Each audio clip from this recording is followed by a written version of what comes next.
Isang magandang babae ang pumasok sa opisina. Kumpiyansang ipinakilala niya ang sarili sa direktor. Galing po ako sa Jolian, China. Suyan po ang pangalan ko. Napakadaloy ng kanyang pagsasalita ng Hapon. Handa nang magtrabaho sa Japan. Pumuri ang kasama niyang lalaki. Sinabing napakahusay magtrabaho ni Suyan. Ngunit ang sahod ay isang katlo lamang ng sahod ng mga Hapones na empleyado. Tumango ang direktor na nasiyahan at balak ng kumuha ng bagong empleyado. Pagkalabas ni Suyan at ng manager sa opisina, tinawag si Sasaki sa opisina ng direktor. Sinabi ng direktor sa kumpanya, magkakaroon ng pagbabago sa pag-aayos ng mga tauhan sa istasyon ng komunikasyon sa Zalayon. Ang posisyon ni Sasaki bilang pinuno ng departamento ay pag-iisipan kung kinakailangan pa ba ng kumpanya. Sinabi ng direktor na kailangang magbigay si Sasaki ng 100% sa trabaho. Kung hindi, sisisante siya. Ito na ang desisyon sa pagtanggal sa kanya sa trabaho. Hindi direkta sa empleyado. Paglabas sa conference room, isang empleyado ang sumunod kay Sasaki para magulat, pero hindi siya ito pinansin.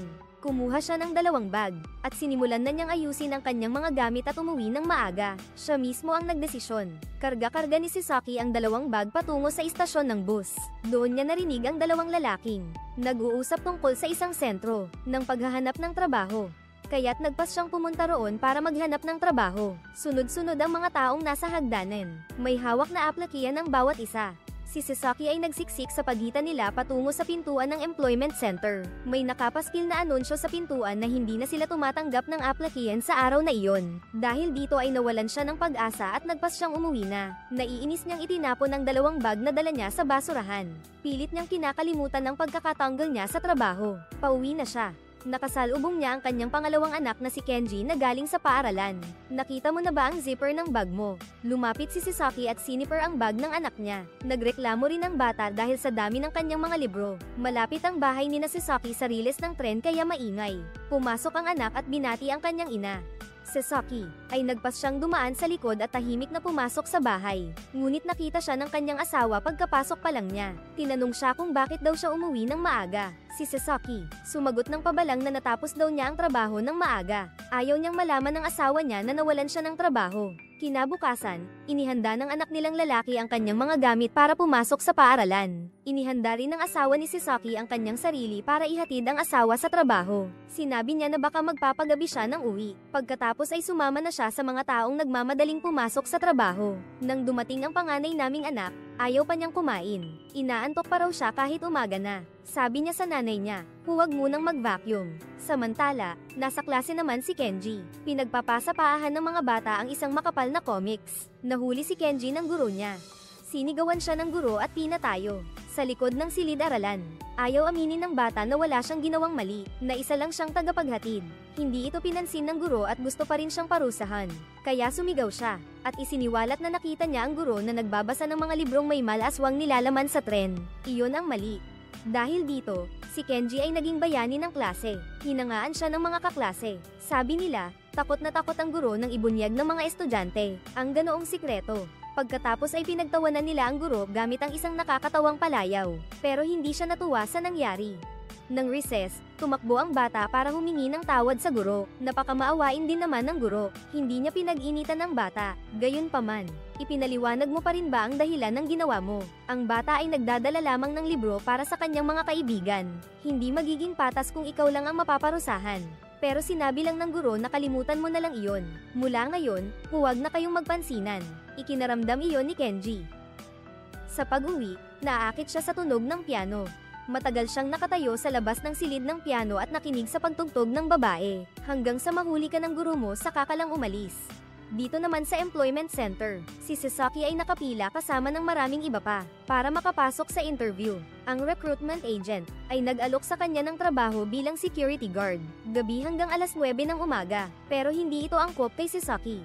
Nais ko pong magrekomenda ng isang trabaho sa oras ng opisina at nagmungkahi ang empleyado ng posisyon bilang tagapamahala ng supermarket na may sahod kada oras. Pero si Sasaki ay nagsabi na siya ay dating pinuno ng departamento ng administrasyon. Hindi niya gagawin ang mga gawain na iyon na pangkaraniwan lang. Ipinaliwanag ng empleyado na mahirap ang kalagayan ng trabaho ngayon, 100%.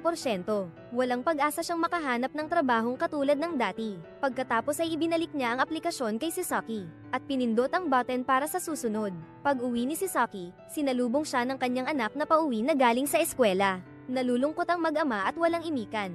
Iniabot ni Sasaki ang sobre ng sahod sa kanyang asawa. Ang asawa ko ay nagkakaproblema sa sirang heater. Bulong niya sa akin. Kaya pa naman siguro hanggang sa bonus. Tumango rin si Sasaki pero dahil dito ay nakaramdam ako ng pressure.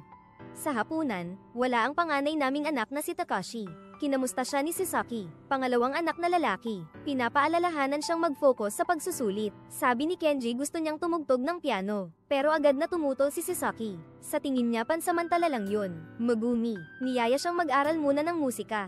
Sa paaralan muna, pero determinado si Sasaki na tumanggi. Hindi niya ako binigyan ng pagkakataong makapagpaliwanag. Kinaumagahan, maaga nang nagwalis si Megumi. Ayaw niyang istorbohin ang tulog ng anak niya ngayon. Pag uwi ni Takashi, sinabi niyang kakainin niya ang niluto ng nanay niya. Masayang ipinakita ni Megumi ang bago niyang driver's license. Pero sabi ni Takashi, siguro naman hindi na gagamitin yan ni mama, dahil hindi sapat ang pera ng pamilya nila para makabili ng sasakyan. Ngunit masaya pa rin siya dahil sa sertipiko. May mahabang pila ng mga matatanda sa kalye, na nakapila para sa libreng pagkain. Si Sasaki, ay nakatayo rin dito para sa isang murang tanghalian. Nadismaya siya matapos kumain ng tanghalian. Nang hindi sinasadya ay nakasalubong niya ang isang dating kaibigan, si Kusoro. Nakilala rin niya si Sasaki, pero may tumawag sa telepono. Narinig ni Sasaki ang mga impormasyon tungkol sa proyektong pinangangasiwaan ni Kusoro. Nangangasiwa, pinulot niya ang mga gamit na nalaglag ni Kusoro habang kausap sa telepono at ibinalik sa kanya. Pagkatapos ay nagkamustahan sila. Biglang nagtanong si Kusoro tungkol sa mahabang pila malapit doon. Ipinaliwanag ni Sasaki na libre ang pamamahagi ng pagkain. Nakita ito ni Kusoro bilang isang magandang pagkakataon para makakain ng libre, kaya't nagpas siyang kumuha siya ng isang bahagi. Sa totoo lang, walang trabaho rin si Kusoro. Ang tawag sa telepono kanina ay para lang magpanggap sa harap ng dati niyang kaibigan. Lumalabas na pareho pala sila ng kalagayan. Parehong walang trabaho. Dapat magpanggap na maayos ang trabaho ko. At napansin kong hindi masarap ang pagkain. Pero kailangan kong pilitin kumain. Pagkatapos, binigyan ni Kusoro si Sasaki ng ilang tips para magkamukha. Pumunta sila sa library para magbasa. Pwedeng tumambay ng gaano katagal man. Sine-set up ni Kusoro ang telepono. Nagpapatunog siya ng kampana ng 5 beses kada oras para magmukhang abala. Binanggit din niya kay Sasaki na kailangan niyang magbukas ng hiwalay na account para sa unemployment benefits. At dapat niyang maayos ang mga papeles para sa unemployment benefits sa tamang oras. Kung hindi, baka hindi siya makakatanggap ng pera. Napahanga si Sasaki kay Kusoro. Napanatili pa rin niya ang kanyang magandang imahe. Walang nakakaalam na isang taong walang trabaho siya. Sa klase ni Kenji, pinagtritripan ng mga kaklase si Jira. Tinatanong nila kung bakit siya malungkot, samantalang siya naman ang totoo'y lumalala ang kalooban ng bata.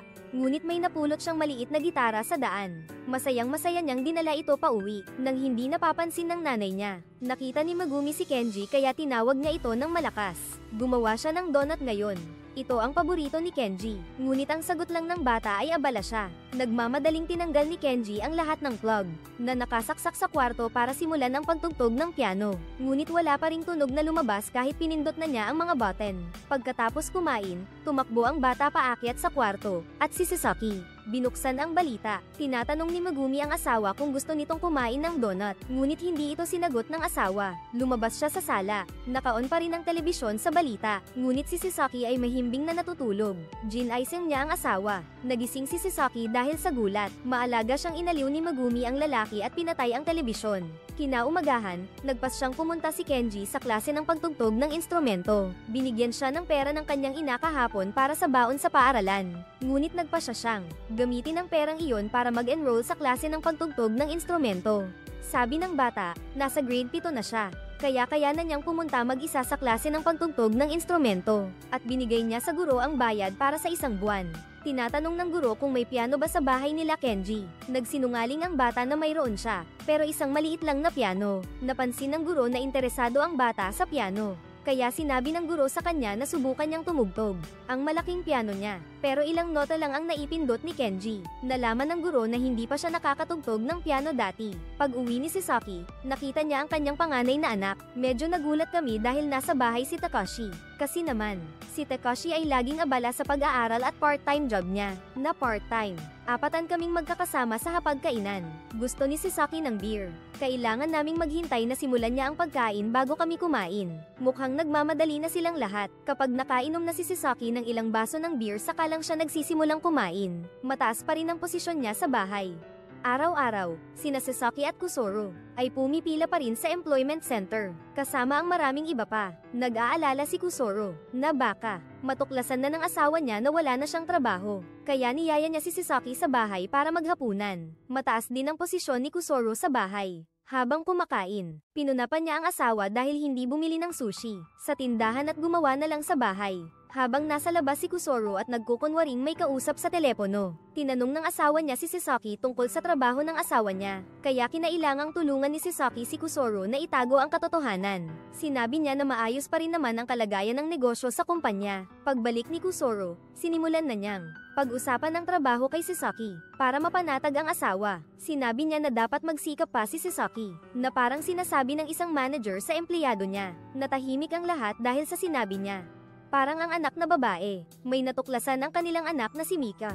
Gabi na umuwi si Sasaki. Pagpasok niya sa sala, nakita niyang natutulog ang asawa niya sa sofa. Nagising si Megumi dahil sa ingay. Hindi pa siya kumakain ng hapunan at hinihintay ang pag-uwi ng asawa para sabay silang kumain. Pero kumain na pala si Sasaki ng hapunan nang hindi sinasabi sa asawa. Nagmamadali siyang naligo. Hindi niya pinansin ang asawa niyang naglalambing at gustong buhatin siya. Itinaas ni Megumi ang kamay niya at tinignan ang singsing sa kanyang singsing na pang-apuhan. Simbolo ito ng kanilang pagsasama bilang mag-asawa. Nang mga sumunod na araw, patuloy na naghahanap ng trabaho si Sasaki. Naging mapalad siya dahil may isang prestihiyosong kumpanya ang tumawag para sa interview. Tinatanong siya ng manager kung ano ang kanyang mga espesyal na kakayahan na maiaambag sa kumpanya. Ngunit hindi alam ni Sasaki kung paano sasagutin iyon. 46 na taong gulang na si Sasaki ngayong taon. Maraming taon na siyang naging pinuno ng departamento ng administrasyon. Ani ay magaling siyang makipag-usap. Partikular na ang mga lider ay nagsasabi na maganda ang kanyang boses sa pagkanta. Ngunit nang hilingan siyang kumanta, nadama niyang parang inaalipusta siya. Isang pinuno, ngunit walang natatanging kakayahan. Walang sigla sa trabaho, at mas mataas ang sahod kaysa sa ibang empleyado. Walang kumpanyang gustong kumuha ng isang taong tulad niya. Naiinis at medyo galit si Sasaki kay Kusoro. Para silang mga taong nakasakay sa isang salbabida, sa kalagitnaan ng karagatan. Ang barkong pangligtas ay malayo. Hindi nila ito maabot, pero hindi rin sila nangangahas lumundag sa dagat para lumangoy papunta sa barko. Basta silang nagpapaanod sa dagat nang walang direksyon. Nagalit si Sasaki.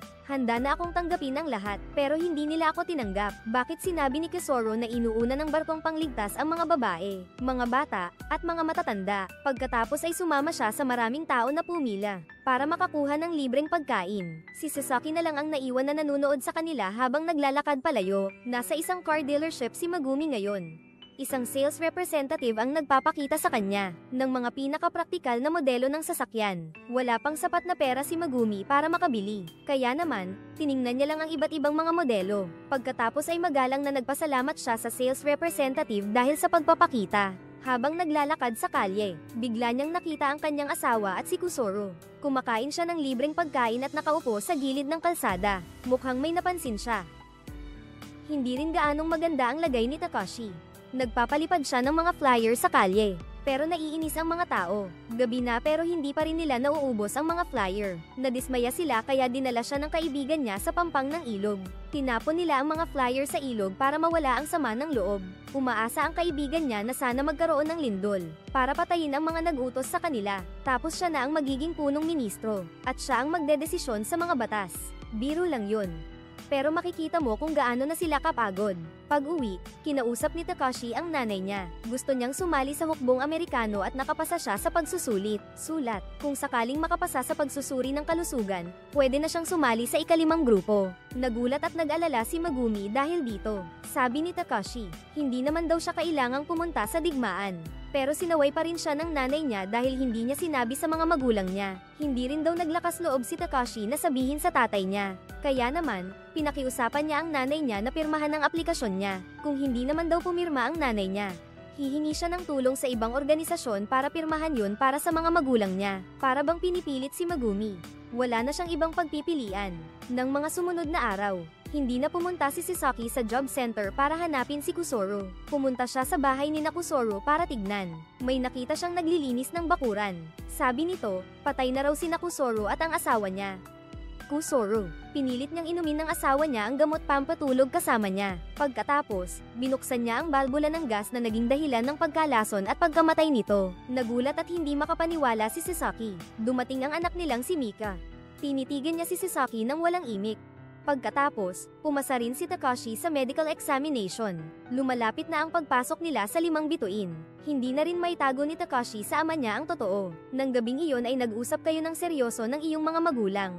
Pinagbilinan ni Megumi ang asawa na huwag magalit sa anak. Nagulat si Sasaki sa nais ni Takashi. Tumutol siya dahil gusto niyang maging masaya ang buhay ng anak. Ngunit sinabi ni Takashi na gusto niyang lumaban para sa kapayapaan. Anong silbi ng kaligayahan kung mag-isa lang? Dapat gawin ito para sa lahat ng tao sa mundo. Ang tunay na kaligayahan ay ang kaligayahan ng lahat. Sabi ni Sasaki, imposible na maging masaya ang lahat ng tao sa mundo. Imposible raw na lahat ay maging masaya. Nagtalo sila ng husto. Pinoprotektahan daw ng militar ng Amerika ang Japan. Sumali ako sa militar para protektahan ang pamilya ko. Huwag ka nang magpanggap. Ako ang nagpoprotekta sa pamilyang ito. Pero hindi ko kailangan ng proteksyon mo. Umalis ka na sa bahay na ito. Hindi natatakot si Takashi. Plano niyang humingi ng tulong sa ibang organisasyon para maging tagapag-alaga niya. Agad siyang pinigilan ni Megumi para makapag-usap ng maayos. Sinaway ni Megumi ang asawa dahil hindi ito naging mahinahon at mabait sa anak. Kumakalma si Sasaki at sinabi kay Takashi na pwedeng mag-enroll ng 5, pero kailangan sa Japan. Sa Japan, kahit ano'y pwede. Ngayon, si Takashi ay labis na nag-aalinlangan sa kanyang ama. Sabi ng ama, poprotektahan niya ang bahay na ito, pero araw-araw, ano ba ang ginagawa niya? Si Sasaki ay tahimik at walang masabi. Siya at ang kanyang asawa ay nakatingin kay Takashi, na naglalakad patungo sa kanyang silid tulugan. Nakakaramdam siya ng isang matinding sakit sa kanyang puso. Kenji, narinig din ang pagtatalo ng kuya niya at ng mga magulang niya, sa silid-aralan ng pagtuturo ng piano. Naghahanda ng tapusin ng klase ang guro, nang tumanggap siya ng tawag mula sa abogado. Ang guro na si Ginang Kaneko ay nag-aayos ng isang kasong paghihiwalay. Nagbigay ito sa kanya ng kalungkutan. Sinabihan ni Ginang Kaneko si Kenji na umuwi ng maaga, pero napansin ng bata na hindi maganda ang kalooban ng guro. Sinikap ni Kenji na kausapin ang guro para gaman ang loob nito. Ngunit tumanggi ang guro at nagpaalam na sa kanya. Naging maayos na ang kalooban ng guro sa sumunod na klase. Pinuri niya si Kenji, na may likas na talento sa musika, at dapat mag-audition sa isang paaralan ng musika. Gusto niyang makausap ang mga magulang ni Kenji. Agad na tumanggi si Kenji. Ikinwento niya sa guro niya, na hindi siya pinayagan ng tatay niyang mag-aral ng piano. Lihim niyang tinago sa lahat ang pag-aaral niya. At saka, may nangyari pa sa bahay. Kung pag-uusapan ng pag-aaral ng musika, tiyak na hindi papayag ang tatay niya. Sabi ng guro, hahanapan niya ng paraan para makausap ang mga magulang ni Kenji, para tanggapin nila. Pero gusto raw ng bata na siya mismo ang magbunyag nito sa pamilya. Nalulungkot ka rin dahil dito. Pagkatapos, pumunta ulit si Tatay Sasaki sa employment center. Ngayon, paglilinis na lang ang trabaho nila sa mall.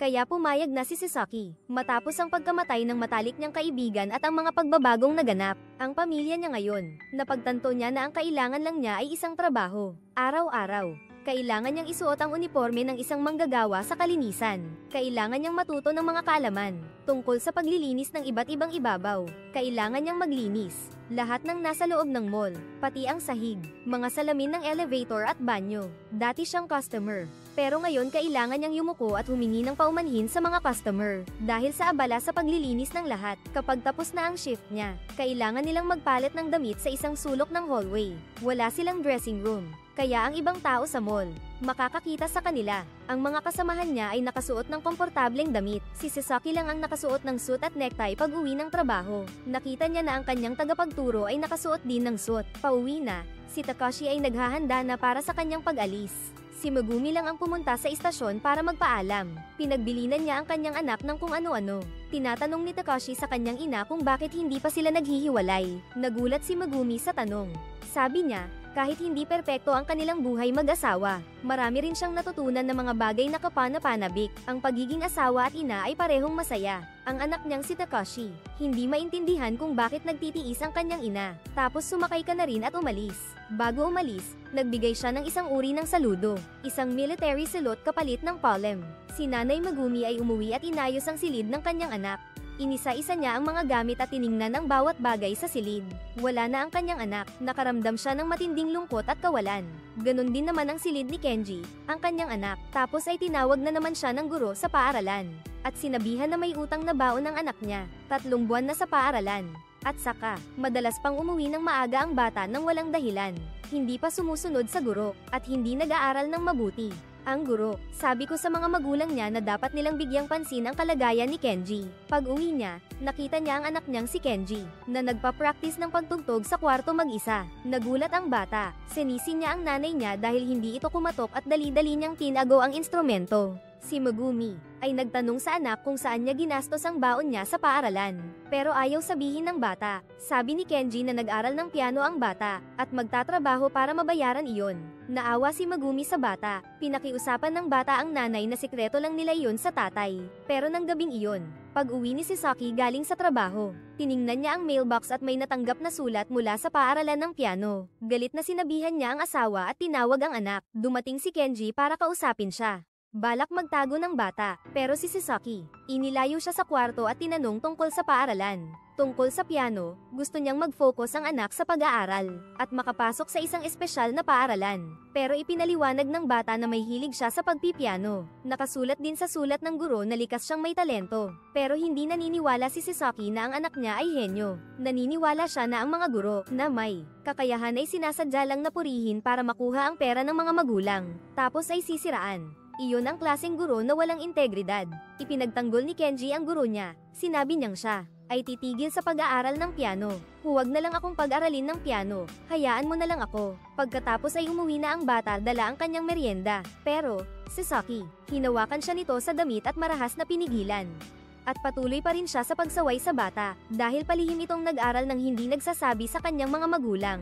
Ang tatay ang nagsisinungaling. Sinabi ng tatay na pakikinggan niya ang anak, pero kahit anong sabihin mo, hindi ako maniniwala. Para ka ring si G. Hiroto. Puro pasok sa klase at bastos na ugali. Pagkasabi ni Kenji noon, sinampal ni Sasaki ang bata.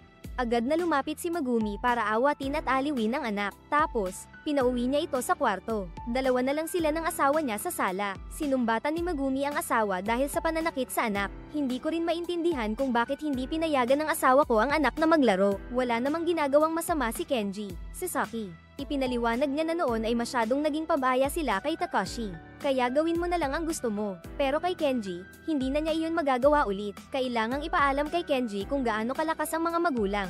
Marahil ang pangmamaliit ng iba ang dahilan kung bakit si Sasaki naghahangad na maipakita ang kanyang kapangyarihan. Pero hindi niya maipakita iyon sa kahit anong AI, kundi sa pamilya lang niya ito mahahanap. Kaya naman siya gumamit ng karahasan para maipakita ang kanyang kapangyarihan. Matagal na tinitigan ni Megumi ang asawa kaya si Sasaki ay nakaramdam din ng kakaiba. Sabi niya nakita na niya si Sasaki na nakapila para sa libreng pagkain sa parke. Alam niya na wala siyang trabaho. Tumahimik si Sasaki ng matagal at hindi nakapagsalita. Sa wakas ay tinanong niya ang asawa, bakit mo nalaman ang totoo at hindi mo sinabi sa akin? Dahil gusto rin niyang mapanatili ang kanyang dignidad. Ngunit lalong lumalala ang kanyang pag-uugali. Gustong-gusto niyang ipakita ang kanyang kapangyarihan. Pero ano naman ang silbi ng kapangyarihan sa pamilya? Nang mga oras na iyon, dinala ni Kenji ang piano sa sala at inihagis niya ito sa sahig, saka tumakbo pabalik sa kwarto. Agad na hinabol siya ni Sasaki. Pagkatapos ay nadapa si Kenji mula sa hagdan. Nagmamadaling tumakbo si Megumi at sinabi sa asawa niyang tumawag ng ambulansya.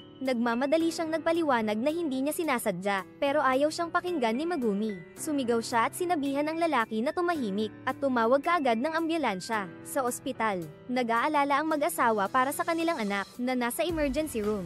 Nang mga oras na iyon, nagsimula na ang balita. Ang ulat ay tungkol sa pagpapalakas ng militar ng Amerika sa gitnang silangan. Kaya magpapadala sila ng mga sundalong Hapon at ang ibang mga bansa sa digmaan. Karamihan sa mga tao ay sang-ayon dito. Pero si Megumi at Sasaki ay lubhang natatakot. Buti na lang at si Kenji ay nakaranas lang ng pagkahilo. Walang malubhang pinsala sa utak, kaya medyo nabawasan ang kanilang pag-aalala. Pagkaraan ng ilang panahon, biglang umuwi si Takashi. Tuwang-tuwa si Megumi dahil nakauwi na ang anak niya, at walang sugat. Pero hindi maganda ang kalooban ni Takashi. Sinabi niya sa ina niya na maraming tao ang pinatay niya. Akala niya sa pagsali sa hukbo, ay matutulungan niya ang mga tao na maging masaya. Pero hindi niya inaasahan na ang presyo ng kapayapaan ay ganito karaming buhay. Parang nawalan ng kaluluwa si Takashi. Lumapit si Megumi at hinawakan ng anak, pero hindi ito tumugon. Nangyari pala ito sa panaginip niya. May masamang kutob siya sa anak, kaya tinawagan niya ang Department of Foreign Affairs para kamustahin ang anak. Gusto niyang makapag-iwan ng mensahe sa anak, pero ang nasa kabilang linya ay nagsabing hindi pwede. Kaya naman napilitan siyang ibaba ang telepono. Malakas ang hangin sa labas. Sinara ni Megumi ang pinto para hindi siya mabasa ng ulan. Bigla na lang may magnanakaw na sumulpot at sinaktan siya. Pagkatapos ay hinanap niya ang mga mahahalagang gamit sa bahay. Tinali niya si Megumi at iniwan sa sahig. Pero nang hindi niya makita ang pera, nababaliw na siyang nagtatanong kay Megumi kung nasaan ang pera. Umiling ito at sinabing wala silang cash sa bahay. Sa sobrang galit, iniwan ng magnanakaw si Megumi. Pagkatapos ay lumabas na siya ng bahay. Bago umalis, tinanggal niya ang maskara para hindi mahalata. Pero pagkalabas pa lang niya ng pinto, nakita niya ang patrol car ng pulis na dumadaan. Dali-dali siyang bumalik sa loob ng bahay. Pero napagtanto niya na nakita na ni Megumi ang mukha niya, kaya gagamitin niya itong hostage. Hiniling ni Megumi na dalhin ang wallet niya. Dinala siya nito palabas at pinagbantaan siyang magmaneho. May lisensya si Megumi pero hindi pa siya nakakapagmaneho. Sa wakas, may pagkakataon na siyang mag-practice. Ang bagong sasakyan ay ninakaw nito. Hindi natakot si Megumi. Tuwang-tuwa siya sa kotseng convertible. Kina-enjoy niya ang kilig ng pagmamaneho. Kumakawi pa siya sa mga kapitbahay habang nasa daan. Kinabahan ang magnanakaw. Tinatanong niya kung pulis ba sila. Pero mga ordinaryong mamamayan lang pala. Si Megumi, dahil sa sobrang kaba, nagkamali ng maraming beses. Nariyan pa rin ang magnanakaw na nananakot sa kanya. Maya-maya, nang medyo kumalma na ang magnanakaw, kinausap siya ni Megumi. Magaling na locksmith ang lalaking ito. Kaya niyang buksan ang kahit anong uri ng kandado sa isang iglap, pero hindi siya magaling sa negosyo. Kaya 7 beses siyang nabigo sa pagnenegosyo. Napakasakit para sa kanya ang alalahanin ng kanyang nakaraan. Ngayong magnanakaw na nga siya, hindi pa niya magawa ng maayos. Nakipagsimpatiya si Megumi sa kanya. Maya-maya, nakaramdam siya ng pag-ihi. Kaya sinabi niyang hihinto muna sila sa mall para bumili ng kaunting gamit at mag-CR. Hindi naniwala ang magnanakaw, kaya't sinaksak siya nito ng kutsilyo. Pero nagalit siya at nagbanta na magkakaroon ng aksidente. Nagulat din ang magnanakaw. Nangako si Megumi na babalik siya. Unti-unting nasasanay si Sasaki sa trabaho. Madalas niyang linisin ang mga kalat ng mga customer habang naglilinis siya ng banyo. Si Sasaki ay nakakita ng isang sobrang may pera na naiwan ng isang customer. Tumingin siya sa paligid pero walang nakita. Nagpas siyang ilagay niya ang sober sa bulsa at naghahanda ng umuwi. Pero habang papalit na siya ng damit, bigla niyang nakasalubong ang asawa niya. Nabigla si Megumi at nanlaki ang mga mata. Samantalang si Sasaki naman ay paulit-ulit na umiiling at sinasabing hindi totoo ito. Pagkatapos ay tumakbo palayo. Pagkatapos niyang makita ang asawa niya, nabigla si Megumi. Hindi siya makapaniwala. Bumalik siya sa sasakyan kasama ang magnanakaw. Nagulat din ito dahil bumalik siya. Sinabi niya na bumalik siya dahil sa pangako niya. Kahit na ano paman, mabait siyang tao. Habang nagmamaneho, hindi na siya gaanong natatakot. Sinabi ng magnanakaw na pumunta sila sa isang malayong lugar. Pagkatapos ay pakakawalan na niya sana siya, pero ayaw umuwi ni Megumi. Binuksan niya ang bubong ng sasakyan at dinamdam ang hangin. Habang nasa biyahe, nagkwentuhan sila at nagbukas ng loob sa isa't isa. Pareho silang nasa sukdulan na ng pag-asa. Patuloy lang sila sa pagmamaneho, hanggang sa makarating sila sa dulo ng daan ang dalampasigan. Hahalikan sana ni magnanakaw si Megumi, pero tinulak siya nito. Binuksan niya ang pinto ng sasakyan at tumakbo papunta sa dalampasigan. Sumunod naman ang magnanakaw. Megumi, hindi ko alam kung kaya ko bang magsimula muli. Para bang ang nasa harapan nila ay paglubog ng araw na. Nagdidilim na ang langit. Sabay takbo ni Megumi papunta sa dagat para tapusin na ang lahat. Ngunit niyakap siya ng magnanakaw at pinigilan. Sabay nilang binawasan ang sama ng loob sa pamamagitan ng pagsigaw. Pagkatapos ay nagtulungan silang pumasok sa isang maliit na bahay sa tabi ng dagat. Dinagana ng magnanakaw si Megumi. Nang una, matapang siyang lumaban. Pero unti-unting bumigay. Tinanggap niya ang anumang gawin nito. Bulong niya, kung panaginip lang pala ang buhay ko hanggang ngayon, sana'y ganoon na lang. Matapos makasama si Megumi, sinisisi ng magnanakaw ang sarili bilang isang taong walang silbi. Hindi niya maintindihan kung bakit niya nagawa iyon. Sinipa niya ang ulo niya sa poste, pero dumating si Megumi para pigilan siya. Pinapakalma, at pinayuhan niya itong iligtas ang sarili nitong buhay. Lubos siyang naantig dito. Pagsapit ng hating gabi, pumunta ulit si Megumi sa dalampasigan. Nakakita siya ng liwanag sa malayo na parang isang barko. Dali-dali siyang tumakbo papasok para gisingin ang magnanakaw. Dahil gusto niyang makatakas silang dalawa roon. Nanatili lang na nakahiga ang magnanakaw. Bumalik na lang si Megumi sa dalampasigan mag-isa. Ngunit nawala na ang liwanag. Para bang nawala na rin ang pag-asa. Umiyak si Megumi. Humiga siya sa tabing dagat para tamaan ng mga alon. Doon, tumakas si Sasaki at tumakbo ng matagal. Tumakbo siya sa mga kalye, hanggang sa mapagod. Sumalpok sa mga basura at pawis na pawis. Bumagsak siya sa gilid ng kalsada at napahiga sa gitna ng mga basura. Umiyak siya. Iniisip kung kaya pa ba niyang magsimula muli. Ginamit niya ang natitirang lakas niya para tumakbo. Ngunit sa kalagitnaan ng daan, nabangga siya ng isang sasakyan. Nagmamadaling umalis ang driver. Iniwan si Sasaki na nag-iisa sa kalsada. Si Kenji ay naglalakad nang makita niya ang isang kaibigan. Ang batang ito ay naglayas dahil sa pagkasawa sa kanyang pamilya at paaralan. Sinabi ni Kenji na huminto na rin siya sa pag-aaral ng piano, at naiinis na rin sa mga matatanda. Bigla na lang, nakita ng bata ang tatay niyang hinahabol siya kaya tumakbo siya.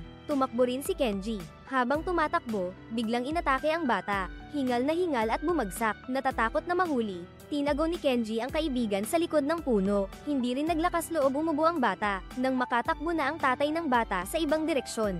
Tsaka lang siya nakaubo at dali-daling huminga ng gamot, nang makahinga na siya ng maayos. Tumakbo si Kenji para bumili ng 2 bote ng soft drinks. Pero pagbalik niya, nakita na pala ng tatay ang kaibigan niya at nakauwi na. Nag-alala si Kenji na baka mahuli rin siya. Delikado iyon. Dahil nakita ng mga tao na silang dalawa ang tumakas. Tiyak na may isip ng lahat na si Kenji ang nagyaya sa kaibigan niyang tumakas sa bahay.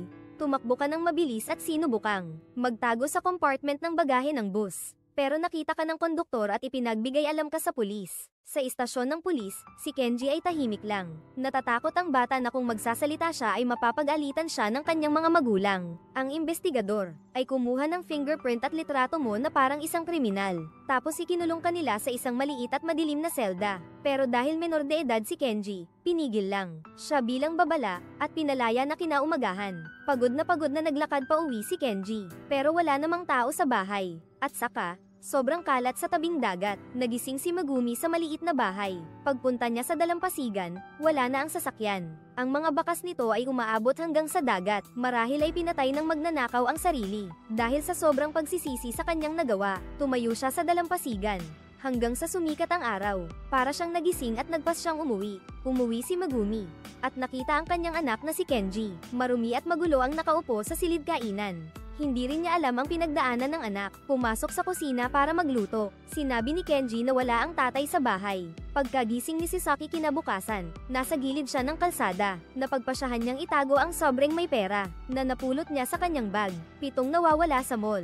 Tapos naglakad pa uwi. Pagdating ko sa bahay, nadatnan ko ang aking asawa at anak na kumakain. Kaya kumain na rin ako kasama nila. Ang 3 naming magkakasama ay pawang magulong-magulong ang anyo. Ang telebisyon ay nagpapalabas ng balita. Ipinahayag nila na malapit nang makauwi ang mga sundalong Hapones na nasa hukbong Amerikano sa kanilang bayan. 4 na buwan na ang nakalipas mula nang umalis si Sasaki, at masipag pa rin siyang naglilinis sa mall. Nagpadala na si Takashi ng sulat sa bahay para ipaalam na ayos lang siya, pero mananatili pa siya sa Amerika ng ilang panahon pa para mas makilala ang bansa. Medyo nabawasan ang pag-aalala ni Megumi dahil dito. Ngayon, sina Sasaki at Megumi ay inimbita sa paaralan ng musika para manood ng piano competition. Sumali si Kenji, ang batang lalaki na nakasuot ng suit. Ang mga daliri ay dumadaloy sa mga piano keys. Ang tugtog ni Kenji ay napakaganda at mahinahon. Dumadampi sa puso ng mga nakikinig. Lahat ay naakit sa pagtugtog ng bata. Ang mga magulang ni Kenji at si Ginang Kaneko ay lubos na naantig. Natapos ang pagtatanghal, umakyat sa entablado sina Sasaki at Megumi at hinaplos ang ulo ng kanilang anak. Labis silang nagmamalaki sa kanilang anak. Namangha ang mga taong nanonood sa kanilang pamilya. Ang Tokyo Sonata ay isang masusing pagtingin sa modernong lipunan ng Japan. Inilalantad nito ang kahinaan ng istruktura ng isang tradisyonal na pamilya kapag nakaharap sa mga pang-ekonomiyang pagsubok at ang pagbagsak ng kapalaluan. Hindi lamang kwento ng krisis sa pagkawala ng trabaho ang pelikula, kundi pati na rin ang paghaharap sa katotohanan, ang kakulangan ng komunikasyon, at ang pagsisikap na mabawi ang koneksyon, na akalay nawala na. Aral, tungkol sa kahalagahan ng pagbabahagi at pag-unawa, sa isa't isa kaysa sa pagpilit na panatilihin. Ang perpektong pagkukunwari ang siyang natitira. Sa tingin mo, ano ang pangunahing dahilan kung bakit ang pamilyang Sasaki ay nasa bingit na ng pagkasira, ang pagkawala ng trabaho ng ama, o ang kakulangan ng komunikasyon sa pagitan ng mga miyembro? Iwanan ang inyong opinyon sa comment section. At huwag kalimutang mag-subscribe at i-click ang bell icon para sa notifications, para sumama pa rin sa amin sa mga susunod na video na pagsusuri ng pelikula na mas malalim pa.